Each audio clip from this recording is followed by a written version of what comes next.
안녕하세요. 반갑습니다. 저는 조금 전에 소개받은 이우선이라고 합니다. 안녕하세요. 안녕하세요. 안녕하세요. 반갑습니다. 자, 남들이 보면 주님 오신 줄 압니다. 그죠? 자, 반갑습니다. 저를 또 아시는 분들도 계시겠지만 또 모르시는 분들도 좀 계시기 때문에 제가 짧게 제 소개 좀 하고 오늘 우리에게 주어진 이야기 한번 시작해 보도록 하겠습니다. 제 이름은 우리 목사님 소개해 주신 대로 이호선이고요. 여러분 어떻게 지하철 타시면 1호선도 있고 2호선, 3호선, 4호선 뭐 서울 같은 경우는 최근에 신분당선까지 쭉 뚫려 있는데요. 저는 그중에 연세대학교와 그리고 서울대학교를 통과하는 멈추지 않는 순환선 2호선입니다. 반갑습니다. 반갑습니다. 반갑습니다. 저하고도 잠시 인사를 나누셨으니 오늘 이 자리에 오신 분들 우리 이 교회 공동체의 심장과 같은 분들이시고요. 또 대구의 역사를 써가시고 계신 분들이시죠. 우리 좌우 앞뒤에 계신 분들 악수하시면서 자 반갑습니다. 인사 한 번 더 나눠볼까요? 자 반갑습니다. 아유 반갑습니다. 아유 반갑습니다. 아유 세상에 인사란 말씀 안 드렸으면 어쩔 뻔했어요. 자, 반갑게 또 기쁘고 또 은혜롭게 서로의 손을 맞잡고 또 눈을 맞춰 인사해 주셔서 정말 감사합니다. 자, 오늘 함께 할 이야기는 우리가 어떻게 살아가면서 프로페셔널 부부로 살 것인가에 관련된 이야기를 함께 할 거고요. 짧게 강의가 끝나면 1시간 정도, 갑자기 필을 받으면 한 1시간 반 정도 쭉 쉬지 않고 달려갈 거라 그 가운데 우리가 만나는 이 모든 순간에 하나님 나타나 주시기를 간절히 기도합니다. 자, 우리가 요즘 많이 들었던 얘기시 하겠지만 21세기가 도래했죠. 그죠? 자, 요새 그래서 100세 시대다 이렇게 이야기하던데 맞습니까? 옛날 사람, 옛날 사람이에요. 그렇죠. 요새는 뭐 120, 뭐 150 재수 없으면 200살 산다 이런 얘기 하죠. 아마 우리 교회 더군다나 우리 본당에서 재수 없으면 이런 말은 아마 처음 들으셨을 것 같은데 요새 농담 삼아 어른들이 이런 얘기들 많이 하시니 정말 우리가 100세 이상 사는구나라고 얘기를 하게 되는 게 우리가 매해 10월 2일이 되면 노인의 날이고요. 이 노인의 날에 그 해에 100세 되신 분들께 일명 청려장이라고 하는 지팡이를 드립니다. 작년 2024년도에 청려장 받으신 분들이 2,658분이었어요. 아, 놀랄 거 없어요. 우리 여기 있는 분들 다 받아요. 다 받습니다. 다 봤는데 우리가 이렇게 세상이 달라져 가고 있는 게 단순히 수명만 늘어나는 것이 아니고요. 이제 우리와 함께 살고 있는 배우자도 달라졌구나. 또 함께 살고 있는 내 아이들도 달라졌구나라는 걸 아마 많은 분들이 실감하고 계실 것이다 라고 생각이 듭니다.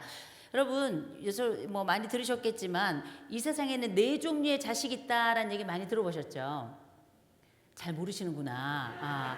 자, 4종류의 자식. 첫 번째이자 최고의 자식. 공부까지 잘하는 자식. 그 자식. 그죠? 중요한 거 우리 집에는 없다는 거.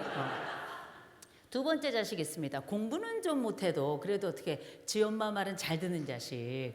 아유. 엄마 말만 잘 들어도 완전히 땡큐 아니겠습니까? 세 번째 자식도 있습니다. 공부도 못해. 지 엄마 말도 더럽게 안 들어. 그래도 어떻게 지 몸 하나는 건강한 새끼. 응?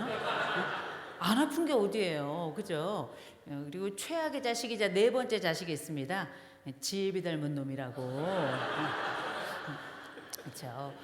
제가 농담 삼아 이런 말씀 드리지만 생각해보면 훌륭한 아버지를 닮은 자식은 얼마나 아름다운가, 멋진 어머니를 닮은 자식은 얼마나 자랑스러운가 이 생각을 해본다면 어쩜 우리는 부부로 살아가는 이야기를 하겠지만 또한 어떤 부모가 될 것인가도 우리는 동시다발적으로 생각하게 된다라고 한번 살펴보게 됩니다. 오늘 저희가 함께 살펴볼 이야기를 진행하려면 먼저 알아두셔야 될 게 있어요. 세상이 얼마나 빠르게 달라지고 있고 어떻게 변화하고 있는지 교회 내에서는 정말 파악하지 못하고 있다는 점입니다. 우리가 하나님 안에서 은혜롭게 날마다 예배를 드리고 이 예배 속에서 우리가 결국 크리스찬들의 가장 최종적인 목표는 뭐냐면 내 눈으로 하나님을 보는 거예요. 어떻게 우리가 내 일상 속에서 내 일생 속에서 하나님을 만날 것인가를 고심하고 있지만 우리가 살고 있는 이 일상이 너무나 달라져 가고 있고 또 한 가지 우리의 일생이라는 게 지금 나 스스로가 1세기를 사는 사람들입니다. 우리 여러분들이 옛날에 100세 살아 이게 굉장히 먼 얘기 같지만 현실이 됐다 말씀하시지만 우리가 지금 1세기를 넘게 살아요. 100년을 넘게 삽니다. 나 스스로가 역사가 된 사람들이에요. 이렇게 달라진 세상 속에 크리스찬들, 기독교인들이 정신을 바짝 차려야 될 때라고 저는 생각을 합니다. 왜냐하면 젊은 층들이 이제는 교회를 나오지 않아요. 젊은 사람들이 교회를 오히려 손가락질합니다. 이제 우리가 어떤 방식으로 삶을 만들어 갈까라고 곰곰 생각해 볼 때 전 이런 말씀을 드리고 싶습니다. 이제야말로 1세기를 살아가는 우리가 스스로 역사를 쓸 때다. 두 번째, 우리가 역사를 쓴다면 그 역사 중에는 우리가 알고 있는 신앙 역사와 동시에 정신 역사를 함께 써가야 될 것이다. 그게 어쩌면 우리가 지금 새롭게 21세기를 맞아 벌써 사반세기 25년이 지났는데 25년이 지난 시점에 기독교인들이 가져야 될 자기 정체성이자 동시에 자기 삶의 목표이자 동시에 우리가 앞으로 내가 만들어갈 세상과 내 다음 세대들이 만들어갈 세상을 위해서 해야 될 역사적 사명이지 않을까라고 한번 생각을 해봅니다. 오늘 이야기는 보다 거대한 이야기로 함께 이야기를 한번 해볼고 거시적인 이야기 속에서 나는 어떻게 나라는 사람의 정체, 곧 역사적인 나와 사회적인 나, 그게 딱 만나는 그 지점을 우리가 정체성이라고 부르는데 부부의 정체성은 어떻게 만들어갈 것인가, 우리 가족의 정체성, 그 가운데 부모의 정체성까지 어떻게 만들어가 볼 것인가에 관련된 조금 큰 이야기를 함께 해보고자 합니다. 자, 다만 눈치 빠르신 분들은 벌써 눈치채신 것 같아요. 제가 아마 역대 우리 이 강대상에 쓴 사람 중에 가장 말이 빠를 겁니다. 그죠? 근데 다행인 건 발음이 정확해요. 잘 들리시죠? 그럼에도 불구하고 아우 너무 빨라서 못 알아듣겠어 하시는 분들이 계시면 그냥 견디시기 바랍니다. 자, 이제 본격적으로 강의 시작하게 될 텐데 요즘 우리가 100세 시대를 사는 우리들 스스로를 인류사가 여러 이름으로 말을 하지만 최근 이렇게 100살 넘어 살면서 이거저거 몸뚱이 바꾸어가며 사는 사람들을 뭐라고 부르는가 한번 따라해 볼까요? 트랜스휴먼. 한 번 더 트랜스휴먼. 이 휴먼이라는 말은 인간이란 뜻이고요. 트랜스라고 하는 게 뭐냐면 트랜스. 여러분 혹시 도란스라고 들어보셨어요? 도란스 아세요? 어떻게 이렇게 다들 아세요? 도란스. 젊은 분들은 도란스가 뭐야 하는 분들이 한 5분 정도 계세요. 우리가 옛날 110볼트를 220볼트로 바꾸고 또 220볼트를 110볼트로 바꾸는 일명 변환기 혹은 이렇게 전열? 뭐라고 부르나? 이렇게 그렇죠. 그런데 요 이야기 할 때 이 도란스라고 하는 말이 트랜스, 바꾸다라는 영어의 일본식 발음이에요. 그러니까 트랜스휴먼이라고 하는 건 도란스휴먼, 다시 말해서 바꾸는 인간이라는 뜻입니다. 뭘 바꿔요? 인공관절 바꾸죠. 뭘 바꿔요? 신장을 바꿔, 폐를 바꿔, 간을 바꿔, 심장을 바꿔, 뇌를 치환해. 이렇게 이거저거 바꾸어가며 무병장수를 꿈꾸는 인간을 우리가 트랜스휴먼이다 이렇게 부르고, 또 한 가지 트랜스라는 말이 초월하다라는 의미가 있습니다. 무슨 뜻이 있다고요? 초월하다. 뭘 초월해? 나의 수명을 초월해, 나의 지능을 초월해, 나의 능력을 초월해, 나의 체력을 초월해. 내가 본연에 가지고 있던 것들을 이래저래 훈련하고 바꾸어가고 이렇게 능력을 넘어서게끔 사용하고 그렇게 오랫동안 간직하는 이런 특성을 가지고 있는 인간을 아울러서 우리는 트랜스휴먼이다 이렇게 부릅니다. 뭔가를 자꾸 바꾸고 뭔가를 자기 능력 이상의 것으로 사용할 줄 아는 인간을 우리가 최근 들어서 트랜스휴먼이라고 부르는구나. 그렇다 보니 여기 앉아 계신 분들은 다 한 명도 빠짐없이 다 트랜스휴먼이에요. 왜냐? 나 아플 때 약 좀 먹어봤다 하는 분 손 들어보세요. 그렇죠? 약을 한 번도 안 드신 분들도 계세요. 누가 봐도 지금도 아픈데. 예? 두 번째, 나는 병원에 가서 이거저거 치료하고 입원 한번 해봤다 하는 분들, 입원 한번 해봤다. 그죠? 아직도 약도 안 먹고 입원도 안 한 분들이 계세요. 이거 거의 천사와 같은 존재 아닌가요? 좋습니다. 대신 나는 앞으로 좀 아플 것 같다 하는 분들 한번 손 들어볼까요? 그렇죠, 계시죠. 우리는 아마 약도 먹어봤고요, 병원도 가봤고 앞으로 아플 가능성이 굉장히 높지만 그럼에도 불구하고 약도 먹고 병원도 가고 수술도 해가면서 지금보다 우리는 훨씬 더 오랜 세월 살아가게 될 거고요. 여기 앉아 계신 분들은 짧으면 98년, 재수 없으면 138년 정도까지 사십니다. 그 얘기는 뭐냐면 우린 앞으로 굉장히 오랜 세월을 살아갈 것이다. 그 가운데 어떤 방식으로 나를 살피고 내 배우자와 살아가고 내 아이들과 함께 그 삶을 계획할 것인가가 굉장히 중요할 텐데, 이 트랜스휴먼으로 살아가기 위해서는 크리스찬이건 크리스찬이 아니건, 내가 나이가 많은 사람이건 내가 나이가 적은 사람이건, 내 학력이 높건 내 학력이 낮건 상관없이 앞으로 우리는 최소한 4가지는 준비하고 살아야 될 것이다. 그게 제일 먼저 나를 준비하는 과정이자 배우자와 함께 살아가고 앞으로 우리가 길게 살아가야 될 다음 세대들과 조우를 위해서도 기본적인 사항이다라고 생각하는데요. 이 4가지 한번 따라해 볼까요? 막공나만, 한 번 더, 막공나만. 막아라 질병을, 공부해라, 나가라, 만나라, 이 4가지인데요. 근데 제가 이렇게 보니까 우리 교회가 확실히 달라요.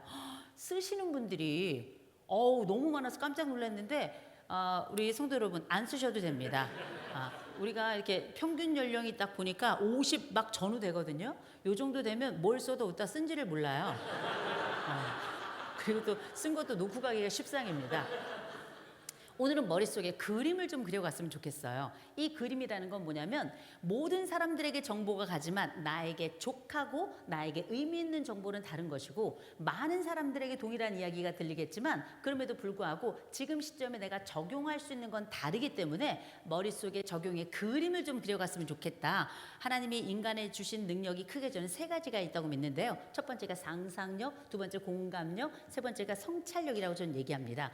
상상력은 뭡니까? 아직 오지 않은 미래를 끌어다가 마치 내가 그 미래를 현재 사는 것처럼 그렇게 살아가고 동시에 이걸 하나씩 실행해가는 그 모든 과정을 아울러서 저는 상상력이라고 이름 짓고요.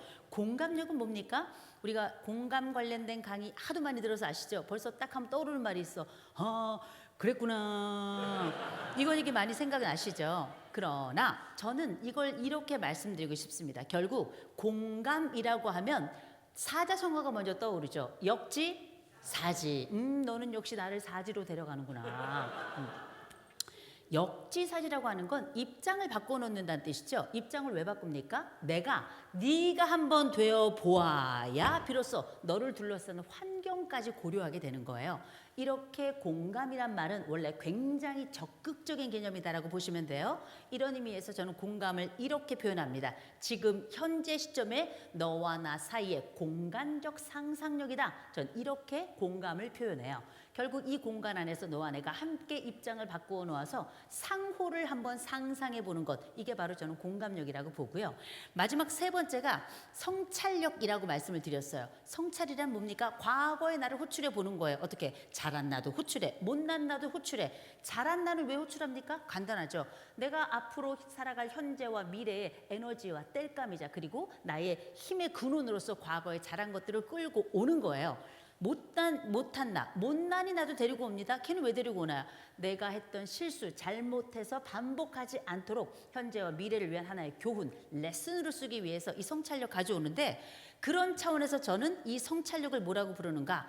현재의 나와 과거의 나 사이 시간적 상상력이다라고 저는 그렇게 재정의합니다. 결국 이 모든 것들이 다 뭐냐면 이 상상력이라고 하는 영역 안에 전 들어있다고 생각하거든요.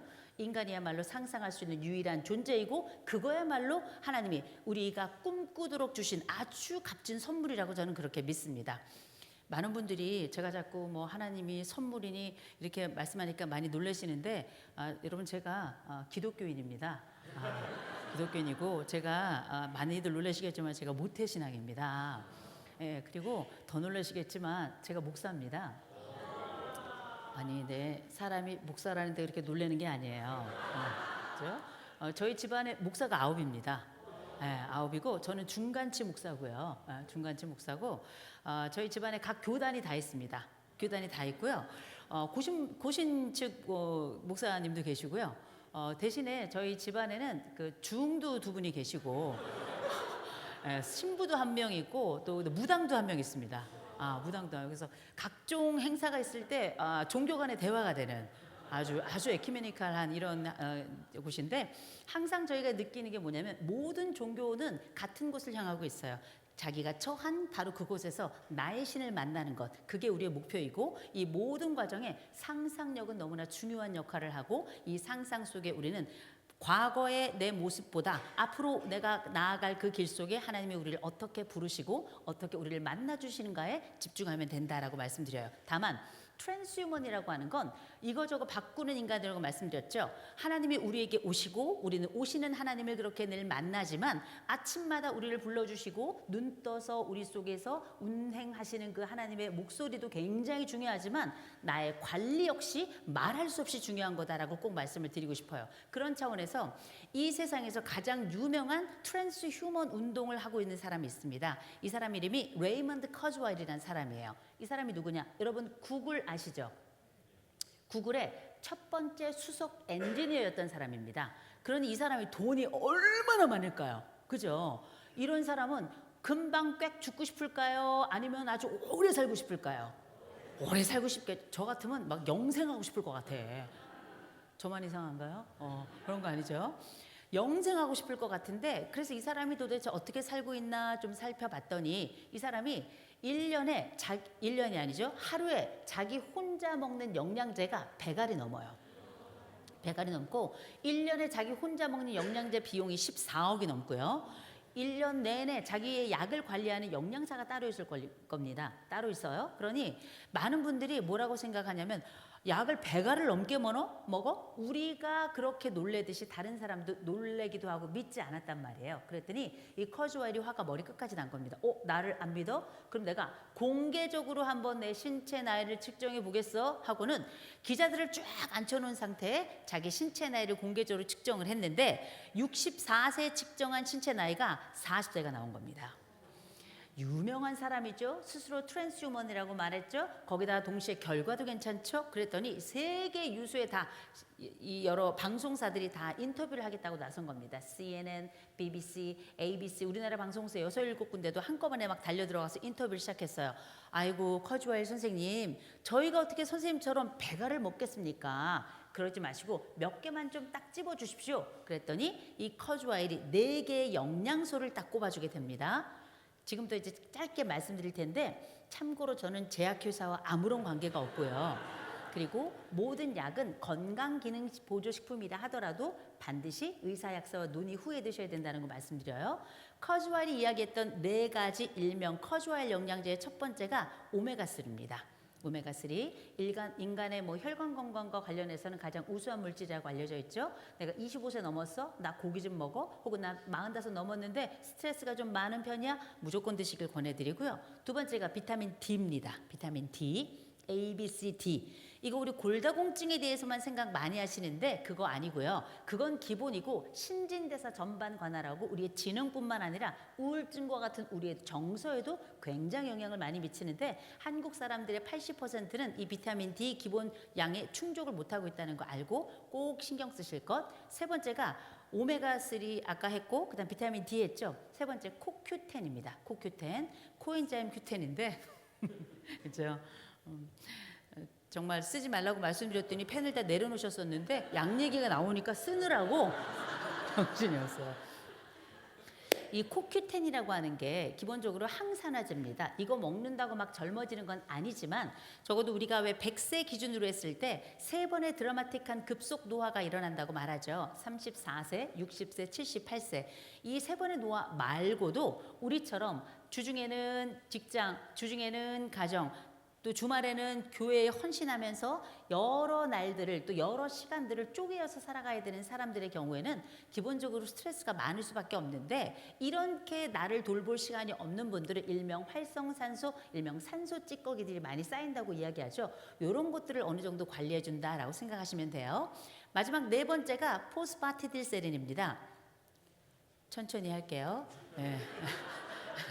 네, 포스, 파티, 딜, 세린. 요거에서 홈쇼핑에 보면 PS 일명 기억력약이라고 많이 나타나더라고요. 이거 먹는다고 막 치매 예방되고 그런 거 아닙니다. 그거 착각이고요. 다만 기억력을 살짝 향상시켜준다 이 정도로 생각하시면 될 것 같아요. 근데 중요한 건 이런 약을 드시라는 게 문제가 아닙니다. 중요한 건 우리가 의외로 기독교인들이 자기 관리를 생각보다 굉장히 안 하는데 분명히 알아두셔야 됩니다. 내 몸뚱이는 내가 지켜야 돼요. 인간은 기승전 몸뚱입니다. 내가 아프다 그래서 누가 나 대신 아파주지 않고요. 고통은 늘 절대값이 있는 거예요. 아무리 사랑해도 내 배우자가 나 대신 아파주지 않아요. 아무리 효심 깊다 하더라도 내 자식이 나 대신 아파줄 수도 없는 겁니다. 게다가 요즘 자식들은 부모가 아프잖아요. 싫어해요. 많이 당하셨구나. 그죠? 그래서 결국 우리가 내 스스로를 돌보는 거는 굉장히 중요한 주제일 뿐만 아니라 이제 우리는 앞으로 살아가야 될 날이 어쩌면 지금까지 살아온 날보다 더 길 수도 있는 트랜스휴먼이라는 걸 반드시 기억하시기 바라고 여러분들의 몸뚱이, 내 몸은 누가 지킨다고요? 내가 지킨다. 특별히 여러분이 하나님 안에서 어떻게 살아갈 될 것인가, 어떤 것이 좋은 크리스찬들의 삶인가에 대해서 고민을 많이 하실 텐데 제일 먼저 꼭 말씀드립니다. 아프다 기도하기 전에 먼저 예방하자라고 제일 먼저 좀 말씀드리고 싶어요. 그렇게 약도 좀 드시고요. 두 번째, 여러분 혹시 홈트 많이 하시죠? 홈 트레이닝. 그거 계속 따라 하시다가 몸 작살날 거예요. 왜냐하면 홈트 자체는 좋지만 여러분들 몸이 이미 중년 넘어가면서 굉장히 많이 틀어질 가능성이 높기 때문에 요새는 의사들도 다 맞춤 운동, 일명 운동 처방받으라고 이야기합니다. 6개월에 한 번 정도는 보건소나 아니면 정형외과나 이런 데 가셔가지고 나만의 몸을 위한 운동 처방 잊지 말고 받으시기 바라고요. 세 번째, 잊지 마시고 건강검진 하셔야 됩니다. 중대질환의 30%는 다 이 건강검진을 통해 가지고 다 잡아내는 거니까요. 빠짐없이 잘 살피시기 바랍니다. 배우자도 아프잖아요. 제일 먼저 생겨나는 문제들이 있습니다. 짜증이 늘어나요. 배우자도 아프잖아요. 부부생활에 반드시 문제 생깁니다. 배우자 아프잖아요. 내 배우자가 내가 아픈데 나를 돌봐주지 않았다는 것에 대해서 남은 생에 후회하면서 혹은 남은 생에 화를 내면서 심지어 그 다음 생에까지도 너는 안 만나겠다. 이렇게 얘기를 하는 겁니다. 내 몸은 누가 지킨다? 내가 지킨다. 반드시 잊지 마시고 영양제도 좀 챙기시고요. 더군다나 우리 여기 계신 분들 중에 아마 맞벌이 하시는 분들 계실 겁니다. 여성분들 중에. 맞벌이 하시는 분들은 제가 잊지 말고 말씀드리는 게 있어요. 남편이나 아내나 둘이 맞벌이 하시는 분들은 내 벌이의 1%에서 2%는 무조건 내 건강 위해 쓰셔야 돼요. 그래야 열심히 일도 하고 내 돌봄도 되고 내 몸도 살필 수 있는 겁니다. 잊지 마시고요. 저는 제가 버는 거에 1%에서 2%는 저는 무조건 제 몸을 위해 씁니다. 참고로 최근에 제가 발레를 시작했어요. 상상하지 마세요. 아무것도 상상하지 마세요. 옷 입은 거 절대 상상하시면 안 돼요. 절대. 제가 발레복을 샀죠. 제일 큰 사이즈로 샀는데 이게 또 잘 늘어나더라고요. 저희 남편이 제가 이걸 입고 집에서 딱 입더니 사진을 찍어 놓더라고요. 슬플 때마다 보겠다고. 보겠다고.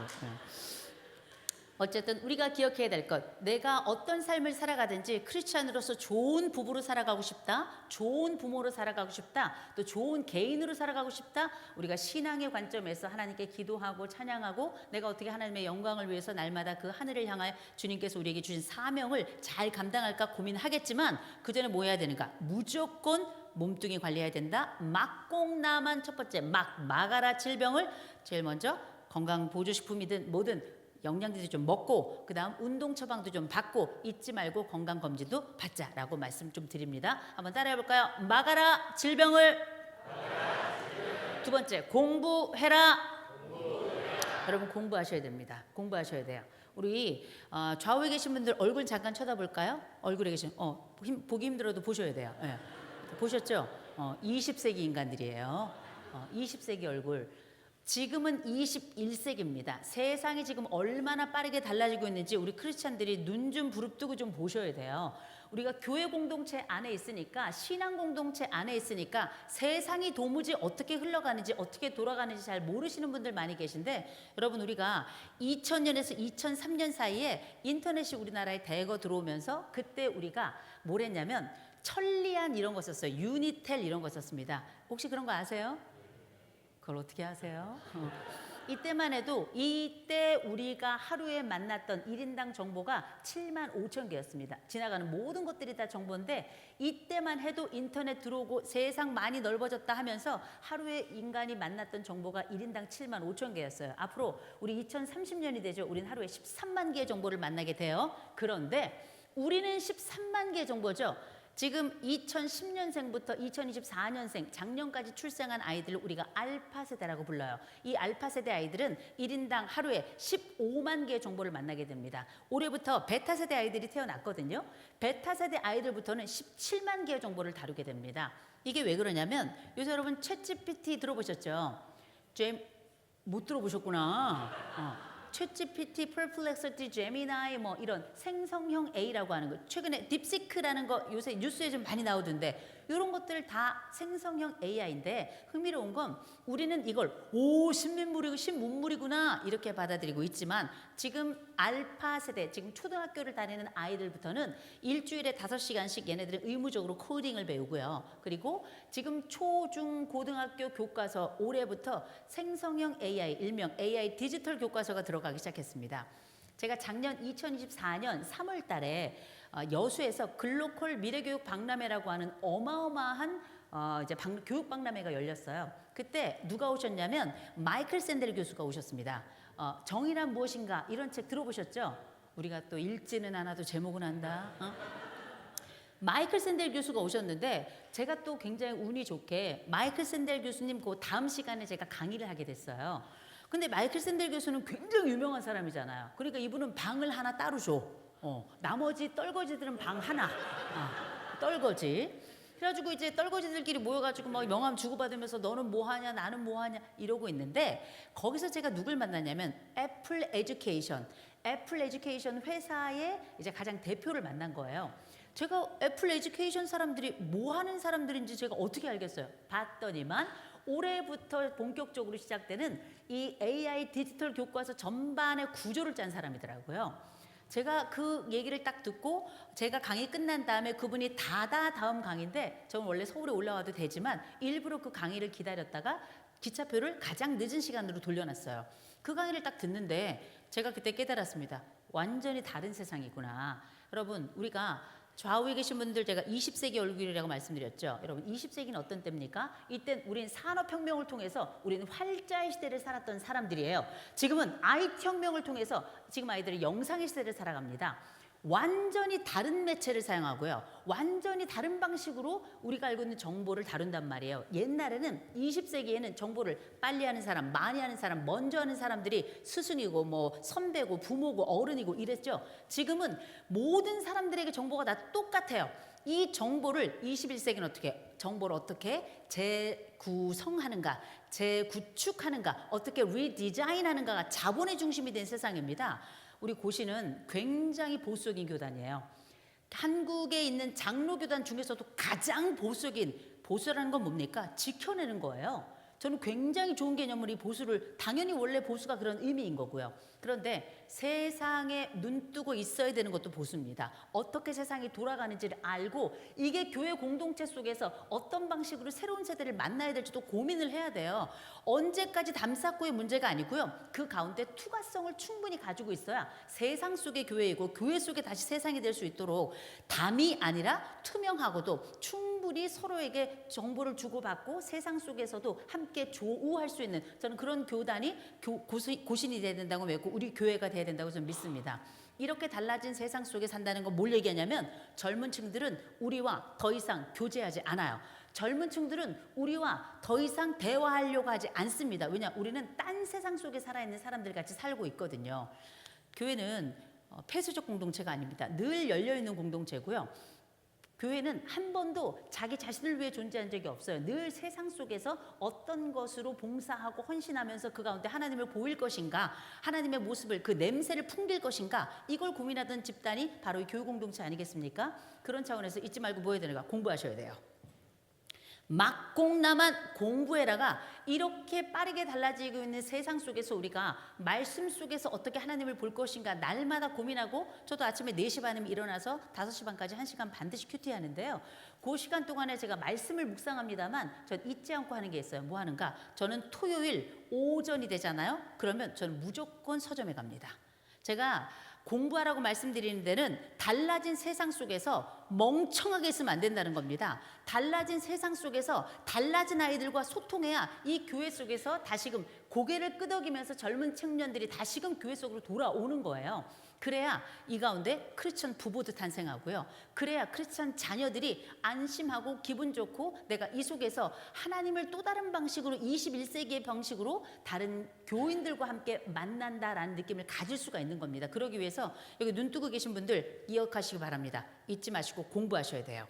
공부는 어떻게 하느냐? So simple. 간단합니다. 저는 특별히 최근에 부부싸움 많이 하는 부부 계시죠?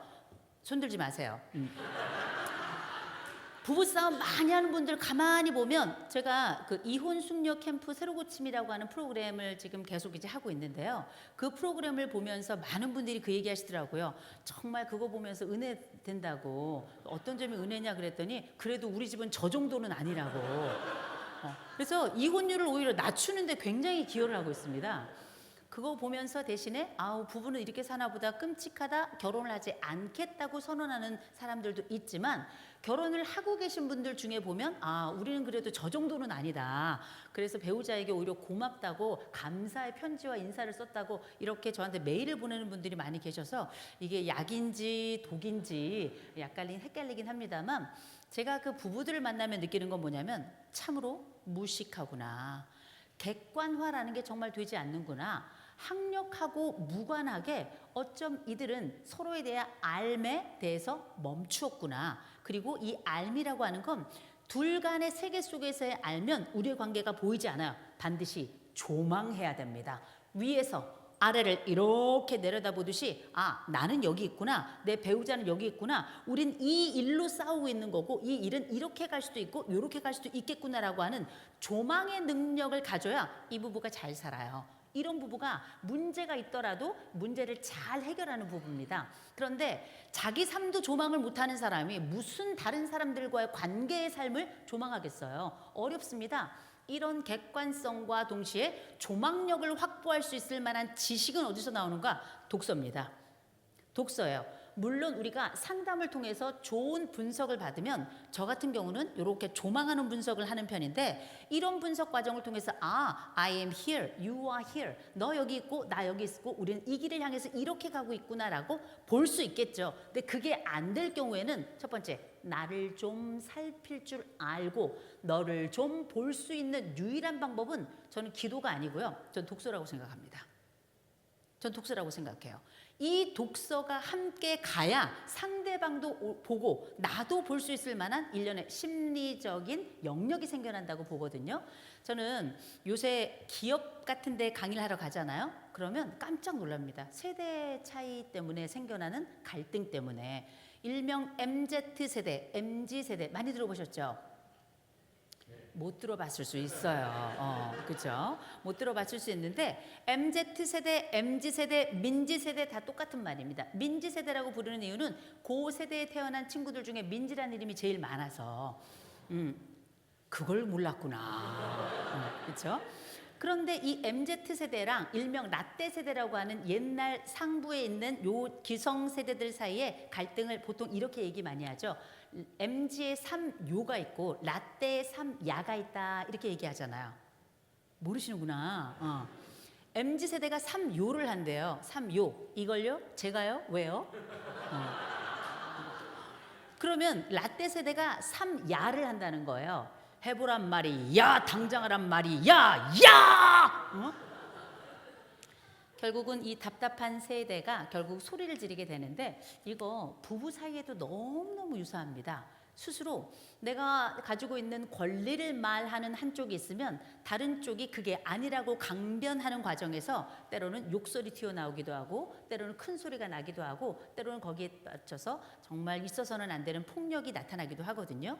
가만 생각해 보면 그건 세대만의 문제가 아니라 부부의 문제이기도 하고 동시에 나와 내 자녀들의 이야기이기도 하다라는 걸 가만 생각해 본다면 이런 상황이 계속 반복되면 심리적으로 쫄리거나 내가 무시당한다고 생각이 들거나 혹은 오해하기가 십상인데 이런 부분들을 최소화할 수 있는 유일한 방법은 심리적 포만감을 갖는 거예요. 내 안쪽에 운동장을 넓히는 방법밖에 없습니다. 내가 기도한다고 마음이 넓어지지 않아요. 기도하고 되뇌이잖아요. 나 스스로가 똑같은 얘기를 계속하면서 내가 나를 쇠뇌해. 그렇죠? 아닐 수도 있어요. 대부분은 내가 기도하면서 그게 맞다고 느낍니다. 그게 또 한 번 내 머릿속에서 다시금 그렇게 메아리처럼 반복되는 거거든요. 그래서 누군가를 용서하는 것도 쉽게 용서하면 안 돼요. 왜냐? 값싼 용서는 반드시 그 다음번 더 빠르게 똑같은 상황을 만들어내기 때문에 그래서 보통 우리가 마음의 운동장을 좀 넓히면서 이해력을 갖추는 게 되게 중요한데 이걸 저는 이렇게 표현합니다. 한번 따라해 볼까요? 심리적 포만감. 한 번 더 심리적 포만감. 내 안쪽의 심정을 넓히는 과정. 그래서 일명 우리가 관대함으로 또 인품의 확장으로 우리는 독서의 방법을 저는 권해드리는 겁니다. 이런 심리적 포만감을 확보할 수 있는 방법은 저는 사람이 원래 좋은 거 말고는 방법이 없다고 생각해요. 오히려 독서만이 방법이라고 생각하는데요. 독서란 뭡니까? 우리가 가지고 있는 꼭 인문학적인 요소가 아니더라도 나라는 사람이 살고 있는 이 풍랑의 바닷속에 가끔씩 때로는 나를 건져주거나 때로는 내가 숨이 막혀 굴딱 넘어갈 것 같을 때 나를 안전하게 받아줄 만한 하나의 쉼터랄까요? 하나의 무인도라고 할까요? 하나의 내가 머물 수 있는 하나의 정류장이랄까요? 항구라고 할까요? 이런 게 하나는 있어야 될 텐데 그 영역이 하나만 있느냐 두 개만 있느냐 여러 개가 있느냐에 따라서 이 사람은 관대하다, 성숙하다, 이 사람은 잘 판단한다, 합리적이다 이런 얘기를 들을 거라고 보는데 이걸 만들어낼 수 있는 방법은 인품을 넘어서서 저는 외적인 작업, 꼭 독서밖에 없다고 생각하는데 독서는 어떻게 해야 되는가? 간단합니다. 일주일에 한 번. 얼만큼? 일주일에 한 번. 무조건 시간 정해놓고 누구도 침범하지 못하는 시간 정해놓고 마치 학원 가듯이 뭐 가듯이요? 학원 가듯이 서점이나 도서관 가셔야 됩니다. 어디나 어디 가야 된다고요? 서점이나 도서관. 일주일에 한 번 누구도 침범하지 못하는 시간, 나도 깨지 않을 그 시간 학원 가듯이 정해놓고 서점이나 도서관 가셔가지고 뭘 하셔야 되는가?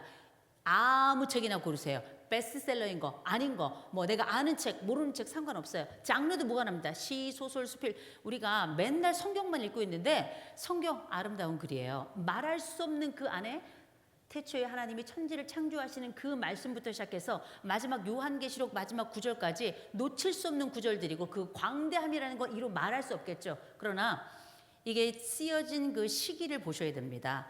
우리가 알지 못하는 그 하나님의 놀라운 세상과 더불어서 또 다른 제2의 영역, 우리가 살고 있는 현실의 세상이 잘 만나고 우리가 하나님을 보다 잘 이해하고 동시에 하나님의 세계의 아름다움에 더 빠져들 수 있는 그 방법 역시 저는 독서에 있다고 생각을 해요.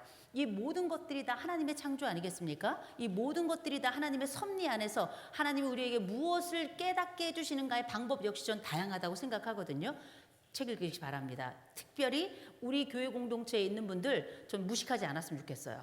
똑똑했으면 좋겠습니다. 말이 통하는 사람이었으면 좋겠고요. 언제든 담을 굳건히 열고 그 문 속에서 모든 세대들을 받아들일 수 있을 만한 심리적 포만감을 가졌으면 좋겠어요. 그렇게 아무 책이나 하나 딱 권했죠. 그럼 어떻게? 책을 읽어야 되잖아. 근데 벌써 어떻게? 눈이 안 보여. 눈이 꺼벅꺼벅, 그죠? 또 그날따라 이상하게 돋보기를 안 가져가, 그죠? 잊지 마시고 10페이지만 읽으시면 돼요. 완독, 숙독 안 하셔도 좋습니다. 10페이지만 딱 읽으시고요. 그 책이 마음에 들면 사시는 거고 아니면 안 사셔도 돼요. 10페이지만 딱 읽고 그냥 오냐? 아니에요. 단어 하나, 문장 하나 외우셔야 됩니다. 단어 하나, 문장 하나 외우고 여러분 보세요. 우리 이렇게 일상생활 하다 보면 인용을 잘하는 분들이 있죠. 어느 책에서 성경책이든 뭐든 인용 잘하는 분 있죠. 이거 지능이에요. 100% 지능입니다. 그런데 이 지능은 향상될 수 있는 지능 영역이에요. 자꾸 늘면 늘어나는 영역이라는 겁니다. 그래서 어떻게? 단어 하나, 문장 하나 외우고 이거 써먹어 가면서 그대로 다음 주 똑같은 시간에 정해진 시간에 학원 가듯이 서점이나 도서관 가서 또 책 하나 권해서 단어 하나, 문장 하나 요거 외우고 또 써가면서 그 다음 주간에 일주일이 2주일 되고 2주일이 한 달 되고 한 달이 3개월, 3개월이 6개월, 6개월이 1년 되죠. 여러분은 완벽히 다른 사람이 될 거예요. 그래야 배우자에게도 관대한 거예요. 그래야 배우자가 이해가 되는 거예요. 그래야 부모로서 멍청한 부모라는 얘기 안 듣는 겁니다. 그래야 이렇게 빨리 달라지고 있는 21세기 속에 괜찮은 어른의 자태, 괜찮은 어들의 심장을 가질 수 있는 겁니다. 저는 이거 굉장히 중요하다고 생각해요. 제가 이런 말씀을 드리면 이 눈빛 아주 그 똑같은 눈빛으로 저를 보고 계시죠? 너는 하냐? 그래, 너는 하냐? 또 제가 말씀드렸잖아요. 저는 매주 토요일 오전이면 무조건 제가 서울에 살고 있으니까 서울에 광화문에 사거리 있잖아요. 그 광화문 사거리에 보면 교보문고가 있습니다. 교보문고에 토요일 오전에 저는 항상 가요. 항상 갑니다. 저랑 같이 또 함께 움직이는 분들이 계신데 제가 거기 딱 가 있잖아요. 여기서만 제가 서점이나 도서관 가라는 말씀드리는 게 아닐 거 아니에요. 그랬더니 제 강의를 들었던 분들 중에 진짜 2호선이 토요일 오전에 교보문고에 오나 이 감시단이 있더라고요. 감시단이. 그래가지고 처음엔 이게 뭐 10분, 20분 이랬었는데 시간 지나니까 막 80명, 100명이 막 이렇게 되는 거예요. 이게 너무 민폐잖아요. 그래서 얼마 전에 영풍문고로 옮겼다. 이것도 굉장히 중요하다고 생각합니다. 잊지 마시고 나만의 시공간을 정해놔야 돼요. 우리가 인생이 형편없는 분들 계십니다. 그런 분들께 제가 보통 뭐 읽으라고 많이 권하냐면 일반 세속적인 책 중에 조던 피터슨이라고 하는 사람이 쓴 인생의 12가지 법칙이라는 거 쓰라고 얘기해요. 읽으라고 얘기하는데 인생의 12가지 법칙 되게 우리나라에 맞는 것도 있고 안 맞는 것도 있는데 전 2가지 정말 신경 써서 말씀드리는 게 있습니다. 첫 번째, 어깨 펴세요. 어깨 펴고 어깨 쭉 펴세요. 습관적으로 가슴이 발사되도록 어깨를 쭉 펴셔야 됩니다. 아무것도 아닌 것 같죠? 몸의 펼침이 마음의 펼침하고 반드시 이어지고요. 2번째, 방 정리하세요. 아이들 키울 때도 전 이 2가지는 반드시 이야기합니다. 우리 방 정리 안 하는 학생들 저기 있죠? 허물 벗듯이 쭉 이제 나갈 때 그리고 그거 빨지도 않고 다시 그거 입고 나오잖아. 그죠? 그래서 중고등학생들한테 자꾸 냄새가 나는 게 안 빨고 그냥 허물 다시 그 허물 입어서 그런데 성장기에는 원래 이런 냄새들이 나는 거예요. 당연한 겁니다. 기억하시기 바랍니다. 여러분의 인생 기억하시고 방 정리할 수 있는 사람, 방 정리 못하겠거든 책상 정리하면 돼요. 책상 못한다? 필통 정리하면 돼요. 필통 정리하는 사람은 책상 정리할 수 있고요. 책상 정리할 수 있는 사람은 방 정리할 수 있고요. 방 정리하는 사람은 인생 정리합니다. 이런 많은 요소들을 제가 어디서 받겠어요? 그냥 짧고 굵은 이런 독서들을 통해서 진행을 이제 한 건데 잊지 마시기 바랍니다. 여러분들만의 인생 계획은 아무도 만들어주지 않아요. 여러분들 스스로 만들어가는 겁니다. 이 세상에서 가장 힘이 센 건 일상이에요. 여러분들의 일상을 여러분들이 만들어가야 여러분들의 일생이 만들어지는 겁니다.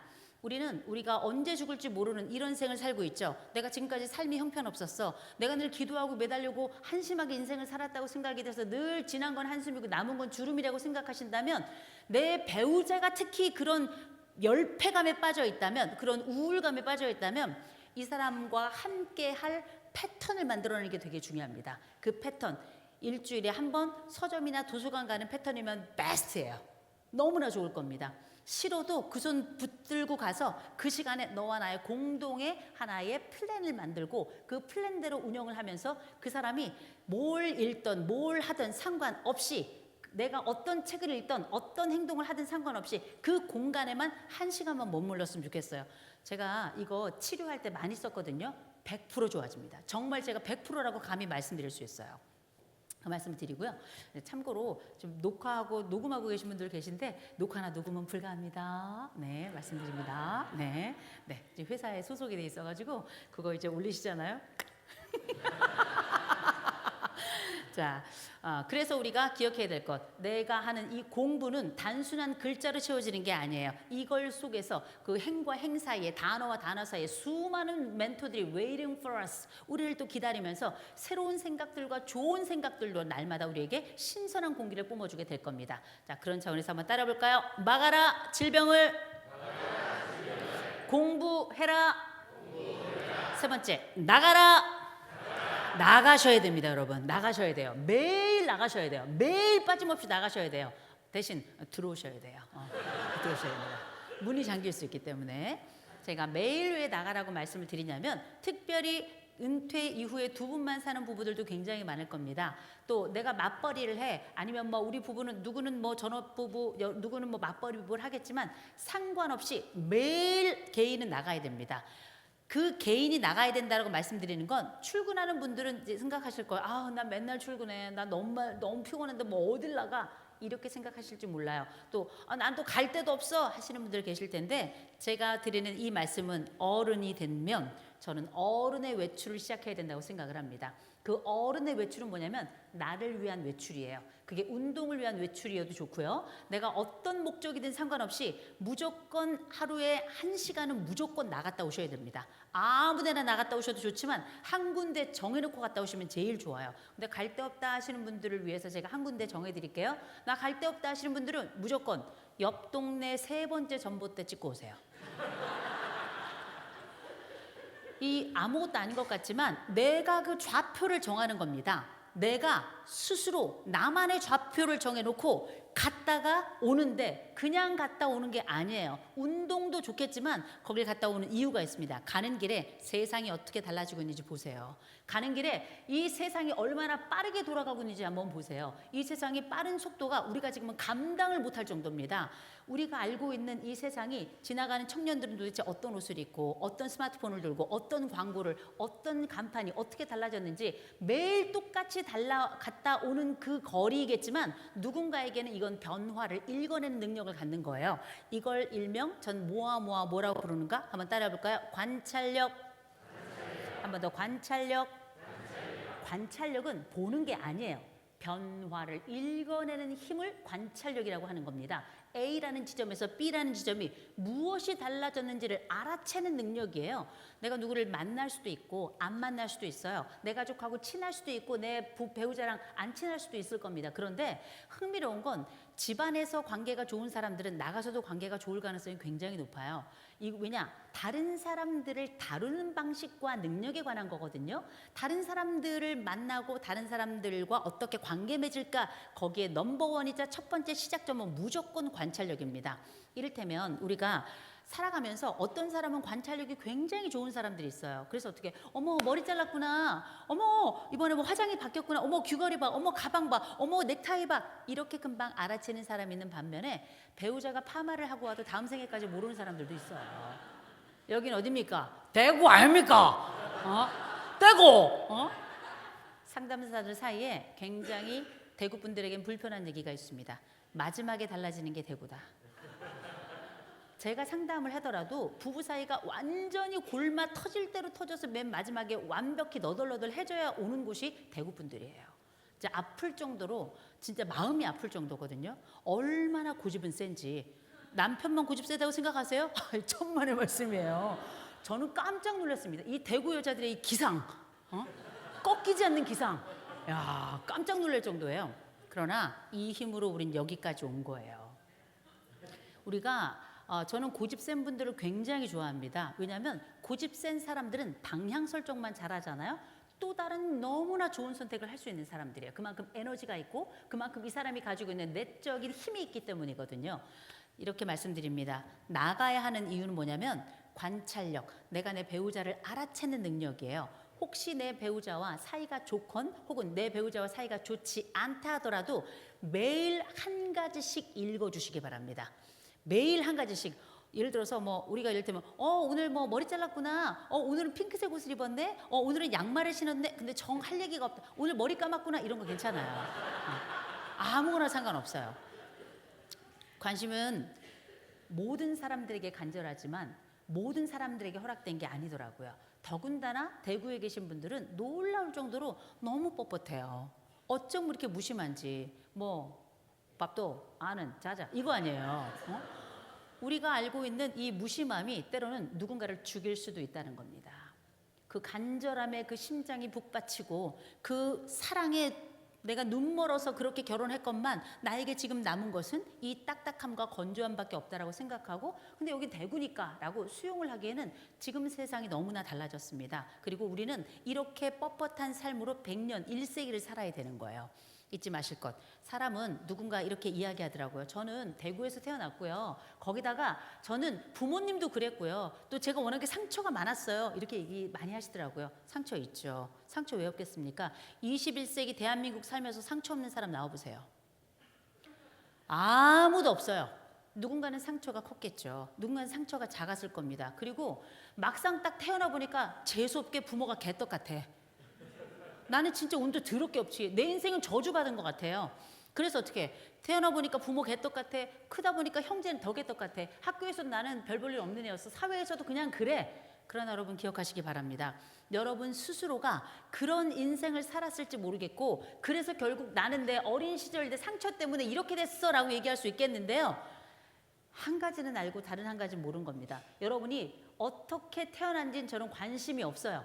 다른 사람도 여러분들의 상처에 관심 없어요. 심지어 인간은 말입니다. 어쩔 수 없이 내가 받은 상처, 이게 나에게 미치는 영향은 30%밖에 안 돼요. 나머지 70%는 우리는 교육도 받아요. 우린 새로운 선택을 해요. 좋은 친구도 내가 가릴 수 있어요. 내가 생각한 직장에 가서 다른 행동을 할 수도 있단 말이에요. 70%는 선택입니다. 여기 부모님들 많이 계실 텐데 물론 부모가 아닌 분들도 계시겠지만 여러분 모성애 여러분 본능으로 많이 알고 계시죠? 잘못 알고 계신 겁니다. 모성애는 본능이 아니에요. 심리학에서는 말입니다. 이 본능에 대한 걸 본능이라고 쓰지 않고 동물과 인간을 가려요. 동물에게 뭐라고 부르냐면 고정행위 패턴이라고 불러요. 이 고정행위 패턴이라는 건 뭐냐면 이를테면 가시고기가 있습니다. 큰 가시고기는 빨간색만 보면 그냥 돌진이에요. 빨간색만 보면 그냥 돌진. 오늘 여기 큰 가시고기가 있었으면 우리 권사님을 향해서 그냥 돌진이란 말이에요. 인간은 이 영역을 뭐라고 부르냐면 일반적 행동 특성이라고 불러요. 일반적 행동 특성이라는 거 뭐냐면 아이 대부분 그렇긴 하지. 그런데 아닌 경우도 꽤 있어 라고 얘기하는 거예요. 모성애가 본능이었다면 버리지 말아야지. 모성애가 본능이었으면 때리지 말아야지. 이런 모성애나 부성애는 본능이 아니기 때문에 부모들은 더 거룩한 겁니다. 내가 아프고 힘들었어, 고통스러웠어. 그럼에도 불구하고 나는 내가 선택한 배우자와 어떻게든 잘 살아가 보려고 그 새로운 삶을 선택했고 아이도 낳아서 이 아이를 버릴 수도 있고 때릴 수도 있지만 어떻게 이 아이를 위해서 좋은 부모가 되기 위해서 애를 쓰고 힘을 쓰고 내 시간과 내 모든 것들을 다해서 그렇게 헌신했단 말이에요.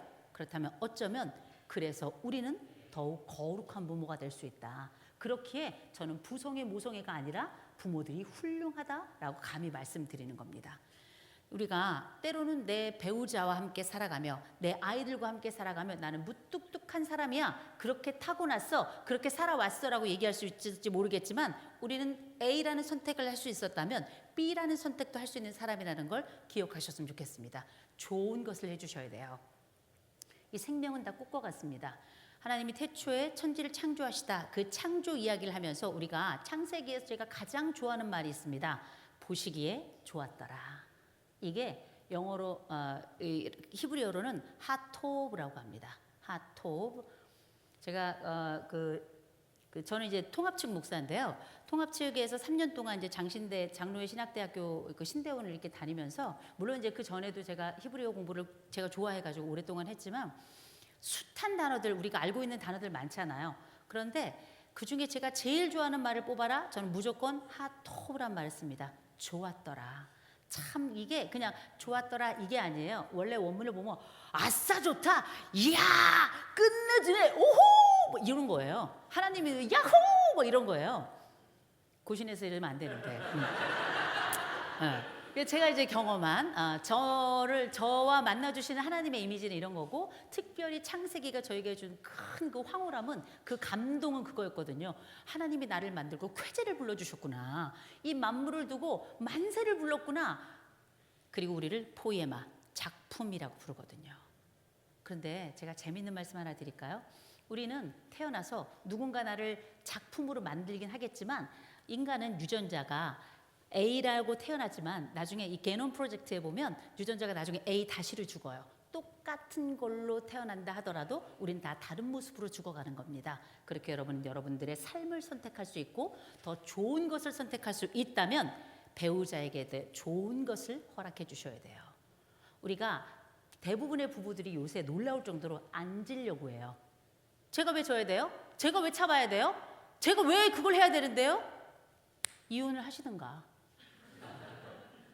우리가 배우자로 살아간다는 건 내 모든 권리를 다 행사하는 게 아니에요. 우리가 권리의 주체로 태어났지만 모든 권리를 다 행사하지 않습니다. 그 권리를 절제할 때 우리는 그 이름을 사랑이다 라고 부르거든요. 때로는 험악한 부부들이 있습니다. 이런 부부들 꼭 상담받고 치유받아야 되겠지만 내가 다른 사람을 바꿀 수는 없어요. 내가 조금씩 달라지는 수밖에 없습니다. 그 순간에 우리가 기억해야 될 것, 하나님은 우리를 작품으로 만들었고 내가 나를 조용하게 가는 거고 동시에 내 배우자도 만들어가요. 그래서 저는 결혼을 제2의 조각이라고 부릅니다. 제2의 탄생이라고 부르고요.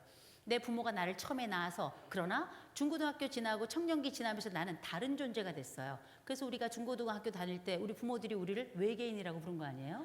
그죠? 저희 집만 그랬군요. 다른 존재가 되어가는 겁니다. 그렇게 소나기를 잡았던 손을 이렇게 펼쳐가면서 독립적이고 독자적인 존재로 그렇게 가장 반듯하고 자기답게 자기를 그렇게 만들어 가는 거거든요. 좋은 선택해 가면서 결혼을 해서도 마찬가지입니다. 내 배우자 왜 이렇게 악닥거릴까요? 내 배우자 그 인간성이 왜 이렇게 들어올까요? 여러분이 조각한 거예요. 여러분이 조각한 겁니다. 내가 그 사람이 덜 악독한 상황에 머물게 할 수도 있었지만 나와 함께 어떻게 커뮤니케이션이 안 좋았는지 이 사람은 더 악독한 사람이 된 거예요. 이 사람이 더 선한 사람이 될 수 있었지만 덜 선한 사람이 된 거고요. 사실 역으로 말하자면 더 나쁜 사람이 될 수 있었지만 여러분 덕에 덜 나쁜 사람이 됐었을 수도 있을 거고요. 어쩌면 우리는 상호 간에 서로의 조각가가 된 것이다. 어쩌면 하나님이 우리를 신랑과 신부로 맺어준 것이 아니라 서로의 창조자로 만들어준 것이 아닐까, 서로의 조각가로 만들어준 것이 아닐까, 저는 그렇게 생각을 해봅니다. 그런 차원에서 우리가 살다 보면 서로 안 맞아요. 고통스럽습니다. 내가 이 사람하고 왜 살아야 되나 싶은 생각이 들고, 심지어는 싸움을 할 때 이혼해! 이런 얘기 많이 하시는데 우리의 싸움의 목표가 이혼이 아니라 이 문제를 해결하기 위함이라는 것, 이것마저도 우리가 망각하며 그렇게 자꾸 싸우고 그렇게 살아가거든요. 그럴 때 기억하시기 바랍니다. 우리는 나가야 돼요. 저는 다투기보다 오히려 좀 회피하라고 얘기합니다. 물론 회피만 하면 곤란하겠지만 다투는 것보다 회피하는 게 훨씬 나아요. 서로에게 주먹을 날리는 것보다 차라리 그 자리를 잠깐 떠나는 게 훨씬 낫습니다. 그 배우자가 나랑 다투다가 그 자리를 떠나거든 끝까지 어딜 나가! 이렇게 이야기할 게 아니라 그 문제는 여기서 해결해서는 안 되는 문제인 거예요. 오히려 잠깐 기임을 빼고 맨정신, 제정신일 때 만나는 게 좋습니다. 싸울 때는 둘 다 환자라는 걸 잊어서는 안 되고요.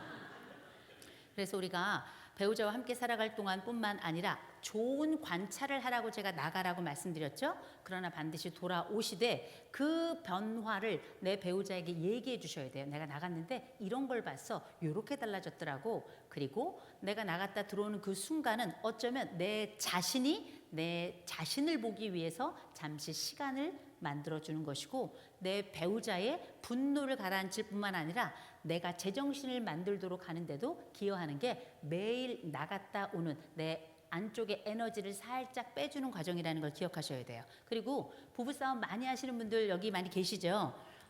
금식하세요. 금식. 회개 금식이 아니고요. 인간이 배가 고프면 들싸워요. 지금은 365일이 잔칫날입니다. 진짜예요. 저는 그래서 부부싸움 너무 많이 하잖아요. 하루에 한 끼만 먹으라 그래요. 그렇죠. 부부싸움이 절반으로 줄어요.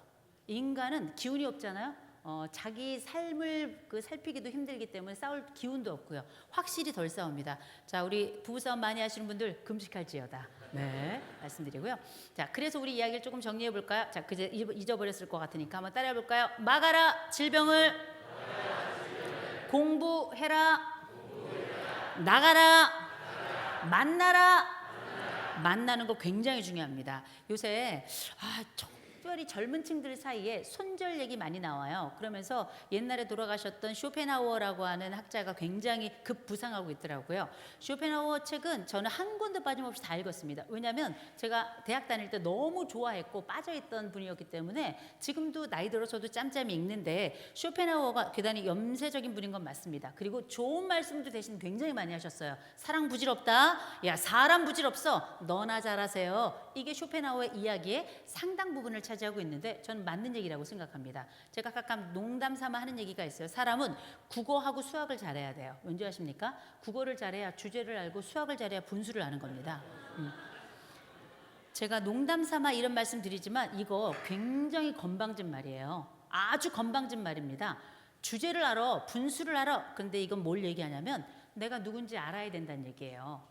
내가 지금 현재 어떤 사람이고 그리고 내가 가지고 있는 역량이 어떤 것인지 파악하는 거, 전 이게 주제를 아는 거라고 생각해요. 더 나가지 말란 얘기가 아니라 나의 지점을 정확하게 알고 있어야. 정체성이라는 건 뭡니까? 내가 누구인지 알아야 내가 어떤 역할을 하는지도 아는 거 아니겠어요?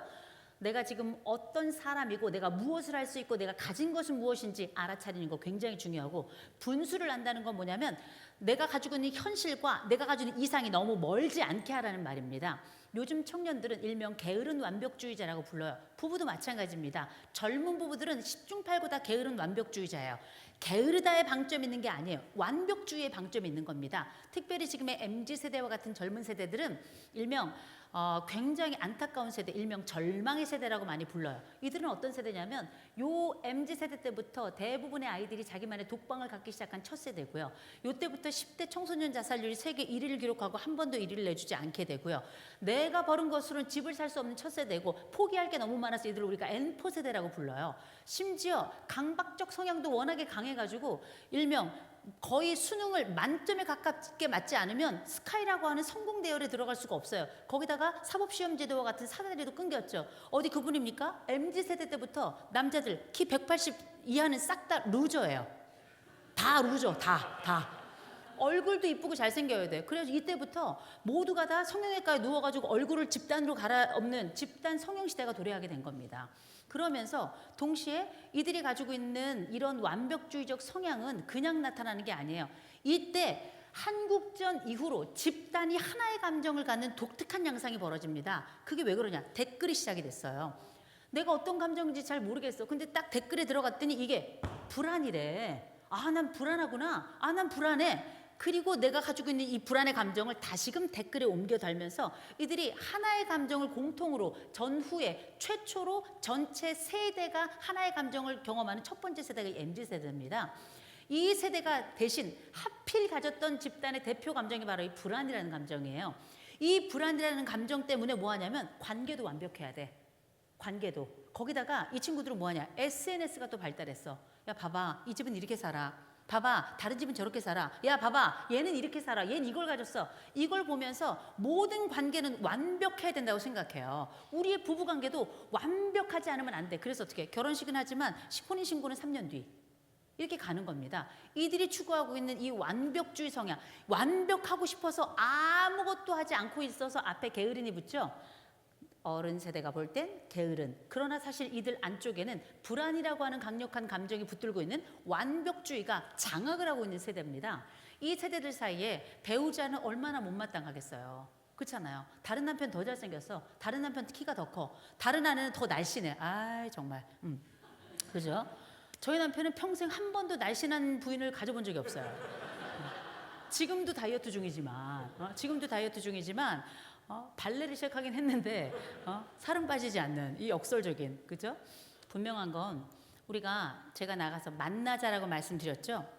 만나자라고 하면 보통 친구도 될 수 있고 우리는 이미 교회 공동체, 이 신앙 공동체 안에서 또 다른 사람들을 세대별로 다들 만나고 있어요. 저는 여기 지금 청년들 앉아 있는데 진짜 훌륭하다고 생각합니다. 왜냐? 요새 청년들 제정신 가진 청년은 교회 안 와요. 이럴 정도로. 왜냐? 친구들이 얘기하지 너 교회 다니니? 교회 다니. 너 미쳤니? 얘기하죠. 너 교회 왜 다녀? 이렇게 얘기하지 않아요? 미안해요. 교회 다니는 게 부끄럽다고 얘기하고 학교에서 제가 연세대학교 학생들에게 교회 다니는 사람 손 들라 그러잖아요. 손 안 들어요. 왠지 아세요? 이상하게 본대요. 이걸 커밍아웃을 해야 되는 거예요. 커밍아웃을. 굉장히 야릇한 문화가 생겨나기 시작했는데 언젠가부터 기독교가 굉장히 부끄러운 종교가 됐습니다. 언젠가부터 기독교는 가려야 되는 종교이고요. 종교란에다가 그냥 무라고 쓰거나 블랭크, 빈칸으로 남겨두는 청년들이 수두룩합니다. 어렸을 때 옛날에 우리는 여름 성경학교만 다녔어도 종교를 기독교로 썼던 이런 세대였어요. 그런데 지금은 내가 중고 청년부들을 다녔음에도 불구하고 또 다님에도 불구하고 종교를 적지 않고 본인은 무교이거나 혹은 옛날에 다녔는데 지금은 믿지 않아요. 이렇게 이야기합니다. 이제 아주 재밌는 얘기가 하나 있더라고요. 성형을 하면 천국에 가서도 쌍꺼풀이 있는 얼굴일까요? 없는 얼굴일까요? 이런 얘기 많이 하죠. 또 내가 굉장히 독특한 예를 들어서 성별을 바꿨어.